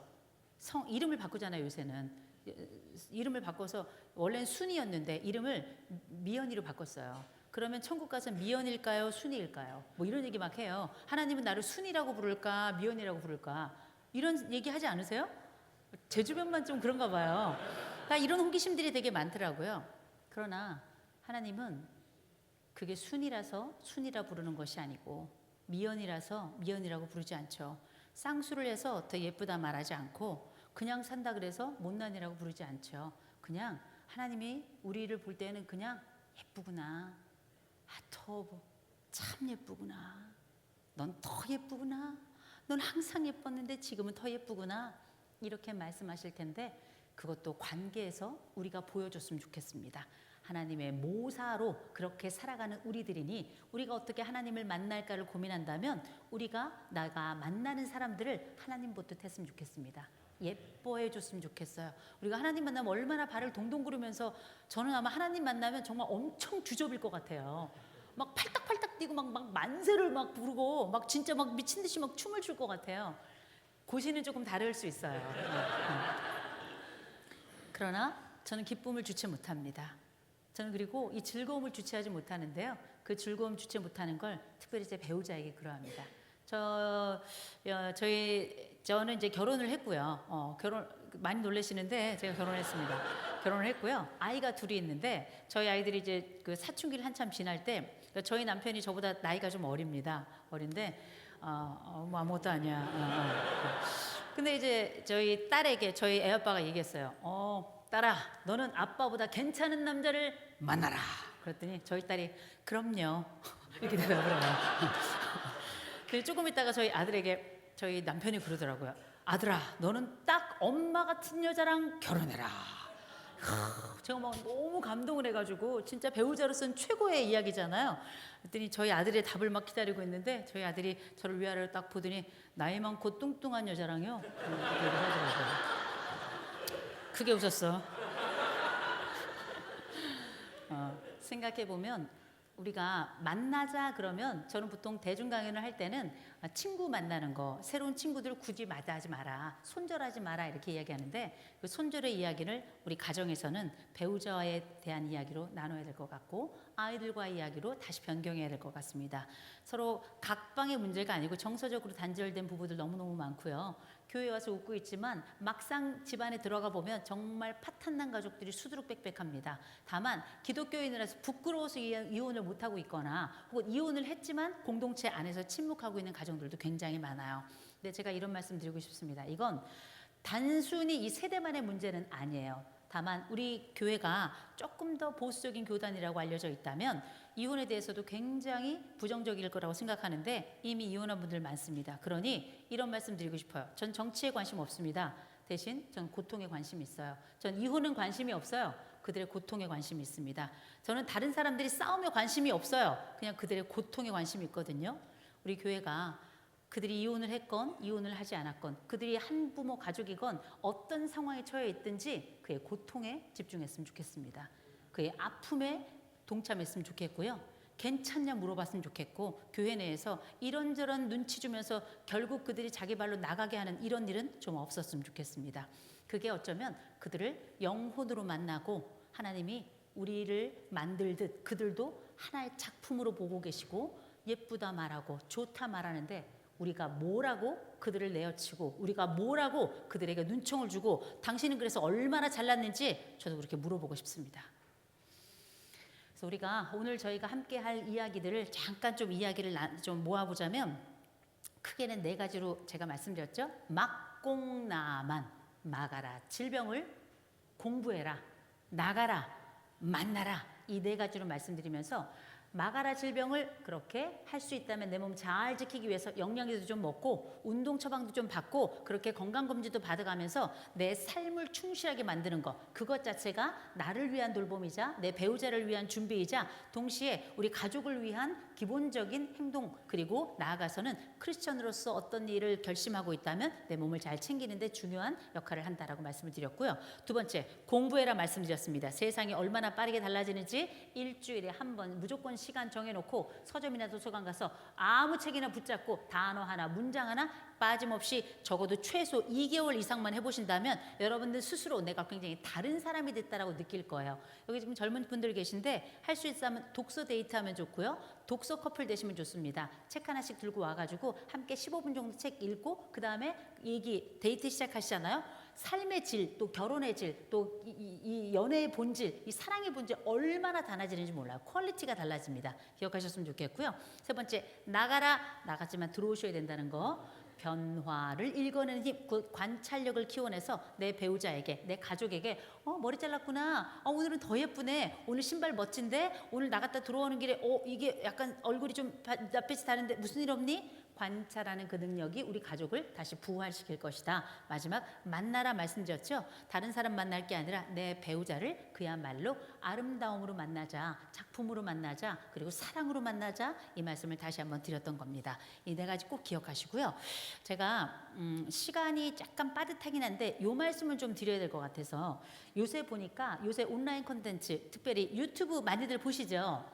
유튜브에 보니까 요새 다시 뭐 한국사, 세계사가 다시금 또 이렇게 붐업되고 있더라고요. 여러분 많이들 보시죠? 한국사, 세계사. 그죠? 한국사 알면 뭐 합니까? 여러분 세계사 알면 뭐 할 거예요? 내 가족의 역사 한 줄도 없는 집안이에요. 제가 말씀드렸죠. 우리는 우리 스스로가 지금 1세기 이상을 사는 사람들입니다. 우리 스스로가 역사예요. 그런데 우리는 우리 아이들과 함께 살아가는 이 긴 세월 동안에 여러분들에겐 어떤 역사가 있는지 좀 물어보고 싶어요. 기독교인이라면, 신앙인이라면 하나님의 역사를 알죠. 우리 그렇게 창세기부터 요한계시록까지 일어나오는 어마어마한 그 창조세계의 아름다움을 보면서 끊임없이 고백을 해가죠. 신약세계에 들어와서도 우리는 그렇게 아브라함이 야곱을, 또 이어서 예수님을, 그렇게 이어지는 신앙의 역사를 우리가 꾸준히 봤었고, 그 역사 속에서 하나님의 면면을 보면서 이게 우리가 하나님과 함께 동참하는 그 신앙 역사, 그 하나님의 역사 속에 함께 동참하는 것이구나 라고 고백을 하겠지만, 저는 기독교인이 자기 집안의 역사를 좀 써야 된다고 생각합니다. 이거야말로 여러분이 돈 혹시 좀 많이 있으세요? 또 그렇다고 너무 없다고 하시면 저는 보통 이제 교회에 오면 목사님께 꼭 여쭤봐요. 목사님 어떻게 그 하지 말아야 될 얘기가 뭐가 있을까요? 꼭 해야 될 얘기가 뭐가 있을까요? 그러면 교회마다 되게 다르거든요. 하지 말아야 될 얘기로 목사님께서는 정치 얘기를 꼽아주셨고요. 우리 목사님께서 예민하니까 하지 말라. 또 하나, 제가 꼭 해야 될 얘기가 뭐가 있습니까? 다른 교회 목사님들은 이를테면 뭐 11조 얘기를 해달라, 감사연금 얘기를 해달라, 이런 얘기 요청하십니다. 목사님은 아무것도 요청하지 않으셨어요. 그냥 제가 하고 싶은 얘기 하라 하고 그냥 가시라, 이렇게 얘기하시더라고요. 정말 감사합니다. 네. 그런데 우리가 신앙의 역사 많이 알고 또 제가 해야 될 역할 제가 잘 알고 있거든요. 그러나 제가 이런 말씀은 꼭 드리고 싶습니다. 다른 건 모르겠는데 여러분이 돈이 얼마나 많은지 모르겠고요. 또 돈이 없다고 말씀하시는 분들 많은데 제가 혹시 헌금 얘기할까 봐 그러셨던 것 같아요. 얼마나 또 돈이 없는지도 잘 모르겠는데요. 분명한 건 뭐냐면 다른 역사, 돈의 역사, 우리 성공의 역사 다 좋지만 우리 아이들에게 본질적으로는 저는 신앙의 역사만큼 전 정신 역사 써줘야 된다고 생각합니다. 우리가 남겨야 될 건 돈의 역사가 아니고요. 전 정신의 역사라고 생각하고, 더불어서 할 수 있다면 더 큰 차원에서 거시적으로 신앙의 역사가 얼마나 아름답게 우리 아이들을 붙들어 줄지에 대해서 얘기해 주셔야 된다고 생각하는데, 그런 차원에서 저는 세 가지 이야기 꼭 전달하셨으면 좋겠습니다. 첫 번째가 극복의 이야기예요. 극복의 이야기. 전 굉장히 중요하다고 생각하는데 아이들에게 얘기해 주셨으면 좋겠습니다. 아이들 우리보다 훨씬 더 오랫동안 훨씬 더 힘든 세월을 훨씬 더 거칠게 살아가야 될 거예요. 이 시점에 우리 아이들에게 얘기해 주시기 바랍니다. 야, 옛날에 아버지가 이런 일이 있었는데 이렇게 극복했잖니. 야, 엄마가 옛날에 이런 일이 있었는데 이렇게 극복했다. 지금 아이들 다 중조부, 고조부까지 다 만납니다. 야, 니네 할아버지가, 네 할머니가, 네 중조모가, 네 중조부가, 네 고조모가, 야, 우리 집엔 극복의 DNA가 있나 봐. 야, 양쪽 집안에 극복의 DNA가 응축된 거, 그게 바로 너야. 그러니 어떻게 아무것도 없다 말하지 마. 네 속엔 극복의 DNA가 있어. 그러니 너는 잘 이겨낼 거야 라고 얘기해 주셔야 됩니다. 여러분 생각해 보세요. 지금 아이들이 얼마나 힘들고 넘어지고 쓰러지고 자빠지고 흔들리는지. 우리 20세기를 성장기로 살았던 사람들은 도무지 이해할 수 없는 보다 복잡하고 힘든 세상을 지금 아이들이 살고 있습니다. 그럴 때 반드시 얘기해 주셔야 돼요. 우리 집에 극복의 DNA가 있어. 잊지 마 라고 얘기해 주셔야 됩니다. 제가 이런 말씀 드리면 많은 분들이 극복한 게 있어야지. 뭐 있어야 얘기를 하지. 이렇게 눈빛을 보이시는데 여러분 박혁거세 아시죠? 예. 권사님 저희 조금 이따가 박수 칠 시간 제가 드릴게요. 오케이. 예. 여러분 박혁거세 아시죠? 여기가 또 대구 아닙니까? 그죠? 박혁거세 신라. 박혁것에 많이 아시다시피 박혁것의 신라의 시조고요. 동시에 난생설화래요. 난생설화. 아래서 태어났답니다. 여러분 이 박혁것의 그러니까 난생설화라는 게 사실이라면 박혁것에는 조류예요. 그죠? 그러나 저는 이거 농담 삼아 드리는 말씀이 아니고요. 박혁것의 이 난생설화는 대단한 이야기인 겁니다. 이 사람은 출생부터 대단한 거예요. 이 알이라고 하는 이 완전체 속에서 새롭고 다른 사람들은 절대 갖지 못한 그만의 출생설화를 갖고 있는 겁니다. 어마어마한 이야기인 거예요. 이 난생설화라는 건. 그러면 우리는 박혁것에도 아니고 대단한 사람들도 아니죠. 그러나 기억하셔야 됩니다. 우리가 아무것도 없는 무지랭이 같을지 모르겠지만 여러분 자녀들은 여러분이 바로 살아있는 역사로 내 앞에 있다라고 느껴요. 여러분이야말로 아이들에게는 1세 이상을 살아가며 아이들에게는 살아있는 역사라는 걸 기억하셔야 됩니다. 그래서 어떻게 역사 똑바로 쓰셔야 되는 거예요. 역사를 힘차게 쓰셔야 되고요. 넘어져도 다시 일어서는 역사를 만들어 주셔야 되는 겁니다. 그 가운데 우리 아이들과 우리가 공유하고 있는 유일한 건 뭐냐면 DNA밖에 없어요. 그 핏줄밖에 없습니다. 내가 가진 것 없고 부족한 건 많지만 내 아이들에게 그래도 엄마가 옛날에 이런 일이 있었는데 작지만 이렇게 극복한 역사가 있어. 야 아버지가 형편없는 삶을 살았을지 모르겠지만 야 아버지가 요럴 때는 또 요렇게 하니까 극복이 되더라. 이럴 때 우리 아이들에게 다른 건 모르겠지만 다시금 일어서는 힘, 다 넘어질지언정 다시금 홀로 일어서는 그 힘, 일명 회복 탄력성이라고 하는 게 우리 집안의 면면이 가지고 있는 몇 안 되지만 그래도 훌륭한 역사이고 우리 집안의 핏줄마다 DNA로 흐르는 역사라는 건 얼마나 훌륭한 일입니까? 얼마나 벅찬 일이에요. 작은 사람은 소소한 역사 쓰는 겁니다. 대단한 사람 대단한 역사 쓰라고 하세요. 소소한 우리는 우리 역사 쓰면 되는 거예요. 여러분 문어하고 멸치의 차이가 뭔지 아세요? 멸치는 작아도 뼈대가 있다. 우리는 멸치면 어떻습니까? 우리만의 뼈대 만들어 가는 건데 그 뼈대 중에 우리가 태정태세 문단세 이거 없어도 우리만의 극복의 역사, 우리 아이들에게 너무나 중요하고 절실한 역사라는 걸 잊지 마시고 어색하더라도 옛날에 이런 일이 있었고 잘 극복했고 저런 일이 있었는데 이렇게 극복했어? 너 잘 극복할 거야? 잊지 말고 꼭 얘기해 주셨으면 좋겠습니다. 두 번째, 우리 집에 문화는 하나 있어야 될 것 같아요. K-컬처, K-팝 대단하죠. 블랙핑크, 뉴진스, BTS 어마어마하잖아요. 이게 또 뭔지도 몰라요. 이게. 엄청난 겁니다. 지금 해외 나가서 20대들한테 유럽이나 그 미국에 있는 애들, 일본 애들한테 한번 물어보세요. 20대, 30대 아이들은 동양 문화 하면 지금은 중국, 일본을 얘기하지 않아요. 무조건 K-팝이에요. 무조건 K-컬처입니다. 어마어마해요. 근데 K-팝 있으면 뭐합니까? K-컬처 있으면 뭐 할 거예요? 내 집안에 뭐가 있는데? 우리 집은 다른 집과 어떤 구별점이 있는데요. 우리 집은 이거 있어. 다른 건 모르겠는데 우리 집은 이거 있어. 우리 집은 이거 있어. 이런 거 하나 있으셔야죠. 저는 사실 보통 두 가지만 얘기합니다. 하나는 뭐냐? 가훈. 다른 집은 없는 우리 집만의 것이잖아요. 그래서 한 50만 원 딱 거시고요. 아니면 20만 원, 50만 원 정도 딱 거시고 명절 때 가족들 쫙 모였을 때 가훈 콘테스트 하나 하세요. 그래서 어떻게 다 내고 그중에 표 제일 많이 받은 그게 바로 우리 집 가훈 하는 겁니다. 그래서 어떻게 멋지게 여러분들 그 요새 뭐 캘리그라피 이런 거 많이 하잖아요. 멋지게 써가지고 옛날 가화만사성 써놨듯 딱 써놓고 우리가 온 가족 모두가 동의한 하나의 방향이자 하나의 정신으로 가훈 좀 가졌으면 좋겠습니다. 한국전 끝나고 나서 족보 없어졌고요. 민주화운동 시작되고 핵가족 일어나고 이러면서 우리가 어느덧 가훈이 없어졌는데 다른 건 모르겠는데 우리 집은 이거 있어. 야 우리 집은 다른 건 몰라도 이거 있어 하는 집 있을 겁니다. 여기 여러분들 중에도 가훈 있는 분들 계시죠? 계실 겁니다. 제가 여쭤보지 않을게요. 왜냐하면 가훈인데 본인만 알고 가족은 모르는 경우가 많아요. 잊지 마시고 아무것도 아닌 것 같지만 가훈이 있는 집과 없는 집은 달라요. 우리 가족이 모두가 공동이 동의한 바로 그 방향의 그 글귀가 여러분 가족들에게는 하나의 뼈대를 만들어 갈 거라고 확신합니다. 잊지 마시고 저희 집은 항상 아이들 어렸을 때부터 섬기고 돌보자가 저희 집의 가훈입니다. 섬돌이라고 그래가지고 아니 뭐 시간이 없으니까 아무튼 그래서 가훈 하나 좋고요. 또 한 가지 음식 너무 좋아요. 음식 너무 좋습니다. 다른 건 몰라도 우리 집은 이날 이거 먹어. 우리 집은 이날 이거 먹어. 우리 집은 이날 이거 먹어. 우리 집만의 음식 하나 있으면 너무너무 좋아요. 이거 진짜 자부심입니다.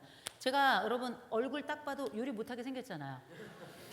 제가 저희 아들이 어머니 뭐 저 매운탕을 좀 끓여주십시오라고 제 아들이 얘기를 하더라고요 얼마 전에. 그래서 그래 하고 제가 매운탕을 딱 끓였더니 저희 아들이 한 입 딱 먹어보더니 어머니 떡볶이 국물에 잉어가 지나갑니다.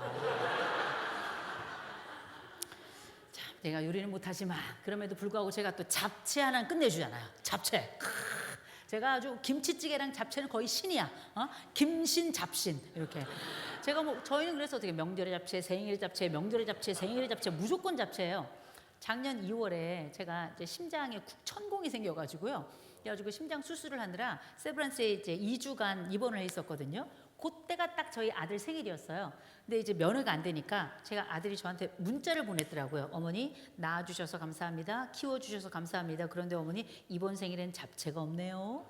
이렇게 써서 보낸 거예요. 저는 그냥 제가 못하는 음식이니까 그 와중에 그나마 하는 거를 반복적으로 낸 건데 저희 아이들에게는 이게 특별한 날 먹는 우리 집만의 음식이었던 겁니다. 이거 아주 사소하지만 우리 집만이 가질 수 있는 아주 특별함이고요. 어쩌면 시간이 지나서 제가 또 나이 들고 그리고 또 저도 돌아갈 텐데 그 순간에 그 특별한 날, 그 명절에, 그 생일에 우리 아이들은 저의 음식을 기억하고 그리고 또 저를 기억하면서 그들이 다시 그 음식을 만들기 시작할 텐데 이렇게 역사는 이어갈 거라 저는 그렇게 생각합니다. 우리 집만의 것 그리고 우리 집만이 가지고 있는 그 고유한 아름다움을 만들어내는 것 그게 어른의 역할이고 그게 부부의 역할이라고 저는 생각을 합니다. 마지막 세 번째 종교 컨텐츠예요. 종교 이야기인데 마침 우리가 또 기독교잖아요. 너무 아름답지 않습니까? 저는 타종교에 대한 공부도 진짜 중요하다고 생각하거든요. 타종교를 공부해 보면 기독교가 얼마나 아름다운 종교인지를 진짜 감탄하고 또 감탄하게 됩니다. 그런데 아이들에게 꼭 이 말씀 해주셨으면 좋겠어요. 우리는 이 아름다움 속에 있으니 아이들에게 눈을 바라보고 또 귀뚱으로 듣더라도 엄마가 널 위해 기도한다. 아버지가 널 위해 아침마다 기도한다. 엄마가 널 위해 기도한다. 아버지가 널 위해 기도한다. 엄마를 지켜준 하나님이 너를 지켜줄 거야. 아버지를 지켜준 하나님이 너를 지켜줄 거야. 엄마 아버지가 없는 순간에도 하나님과 함께 엄마 아버지 같이 있어. 그러니 두려워하지 마라. 걱정하지 마라. 염려하지 마라. 너 잘 될 거다. 얘기해 주셔야 돼요. 지금 아이들이 얼마나 불안한지 불안의 수위 자체가 20세기하고는 차원이 다릅니다. 얼마나 복잡한지 20세기하고는 감당할 수 없을 정도의 복잡함 속에 들어왔어요. 20세기 직업의 80%가 없어졌어요. 나머지 20%도 그나마 2030년 정도 되면 절반 정도가 날아가 버립니다. 21세기를 예측할 수 없는 세기라고 이야기할 수 있는 게 바로 이런 차원이거든요. 이젠 우리 아이들에게 더 이상 진로에 대해서도 얘기할 수 없어요.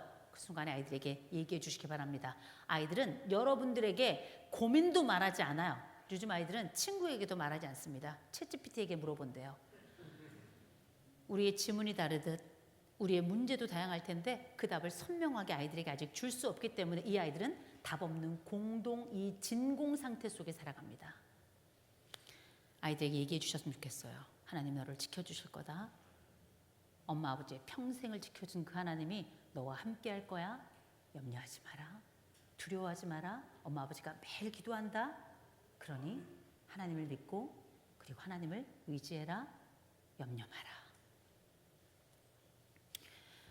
어쩌면 우리가 하는 이 이야기가 우리 아이들에겐 귀뚱으로 들릴 수 있을지 모르겠지만 참 놀랍습니다. 이런 길을 가다가도 기독교인은 금방 티가 나요. 딱 넘어질 때가 아유 주여 이렇게 얘기하죠. 부를 이름이 있는 거예요. 일반 사람들은 길 가다 넘어져도 엄마야 밖에 못해요. 우리 아이들에게 또 하나의 부를 이름을 주자. 엄마라고 하는 한시적이고 그리고 때로는 무능하고 때로는 사랑하지만 어쩔 줄을 몰라 하고 적응조차도 어려운 이 답답한 존재가 아니라 이걸 넘어서서 광대하고 무궁하고 넘치고 우리를 작품이라 부르고 아름답다 말하고 볼 때마다 우리에게 탄성을 지르고 그리고 위기의 순간에 우리에게 부를 이름이 되어주실 그 하나님이 있다는 걸 우리 아이들에게 전해주는 바로 그게 신앙의 유산이자 전 동시에 21세기를 살아갈 우리 아이들을 위한 정신유산이라고 저는 생각을 합니다. 오늘 이야기를 조금 좀 정리를 해볼 텐데요. 우리가 벌써 21세기를 살아오며 100 플러스 알파 곧 100세 이상을 사는 이 세상을 우리 모두가 다 살게 되었을 텐데 이 세상 속에서 우리는 적어도 크리스천으로 살아가며 당당하게 잘 적응할 여지를 만들어가자 막공나만 말씀드렸습니다. 막아라 질병을, 두 번째 공부해라, 나가라, 만나라.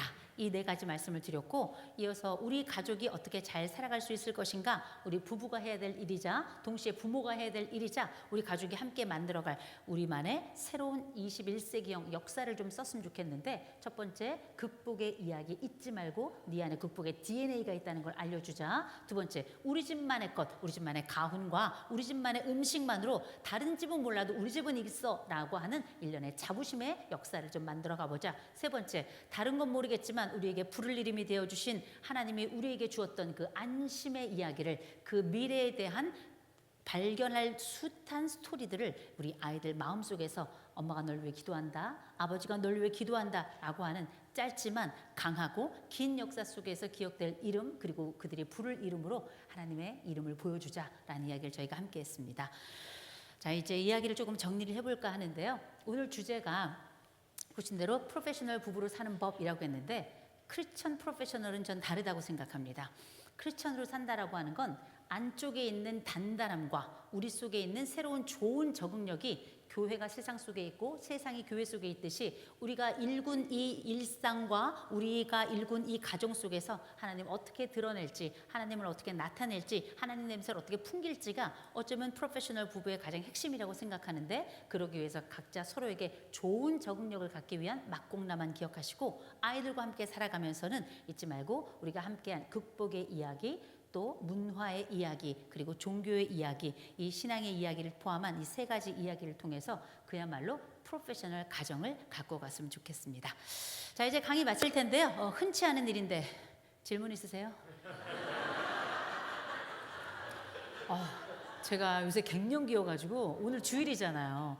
저희 이제 항상 저희는 요새는 제가 삼각지 근처에 살아가지고 용산에 살아서 삼각교회, 80년 된 삼각교회라는 데를 이제 다니는데, 오늘 제가 예배를 못 드리잖아요. 그래서 오늘 이제 저희 함께 이 성전에 오니까 그래 이제 이렇게 해서 내려오는데, 아침에 조금 이제 제가 생각했던 평소의 일정보다는 약간 늦게 일정이 시작이 되기 때문에 어제 좀 까불다가 늦게 잤어요. 오늘 아침에 6시 반에 잤습니다. 이거저거 좀 하느라고. 오늘 아침에 이제 6시 반에 자니까 아침에 기차 타고 올래니까 얼마나 헐레벌떡 왔겠어요. 그죠? 그래서 속눈썹을 기차에서 붙였습니다. 그래도 여기 와서 조금 이쁘게 보이려고 속눈썹을 열심히 기차에서 붙였는데, 오는 동안에 그래서 식사를 했을까요? 못했을까요? 못했겠죠. 얼굴이 홀쭉하잖아요. 딱 봐도. 그죠? 이제 끝나고 오늘 저녁에 또 무슨 뭐 일련의 약간의 준부흥회 같은 게 하나 있어서 또 올라가 봐야 되는데, 갈 길 멀고 배는 고파 죽겠는데 눈치 없는 분 질문해 보세요. 없으시구나. 네, 좋습니다. 저는 오늘 우리 교회 오니까 교회마다 참 냄새가 달라요. 알고 계세요? 교회마다 분위기도 굉장히 다릅니다. 그러니까 우리 교회 왔는데 제가 진짜 감사했던 게, 오늘 이 자리에 올 수 있었던 건 우리 교회 이인원 집사님 아시죠? 네, 워낙에 이제 목소리 크신 분이라 다 아실 거예요. 이인원 집사님이, 제가 지금 숭실사이버대학교 기독교상담복지학과에 교수로 있는데, 지금 저희 학교에 각 학년들이 있는데 학년 대표로 계십니다. 그러면서 우리 학과에서 여러 활동들이 많지만 저희 학과에 그 월십 댄스라고 하는 이렇게 막 댄스하는 게 있어요. 어느 순간 오셨는데 이 옷을 입고, 선녀 같은 옷을 입고서 막 이렇게 하고 계시더라고요. 너무 놀랐는데 이분이 우리 학과의 여러 분위기를 정말 고급지게 달라지게 이렇게 하고 계시거든요. 어쩌면 우리 학교의 역사를 새로 쓰고 있는 건데, 이인원 집사님 덕에 제가 이 이인원 집사님의 이 에너지가 어디서 나왔는지 이제 오늘에서야 알았습니다. 얼마나 집중을 잘하는지, 얼마나 멋지게 감동할 줄 아는지, 또 목사님을 처음 뵀을 때 그 느낌 그대로 이곳이 얼마나 신식인지. 고신교회는 아멘도 잘 안 해요.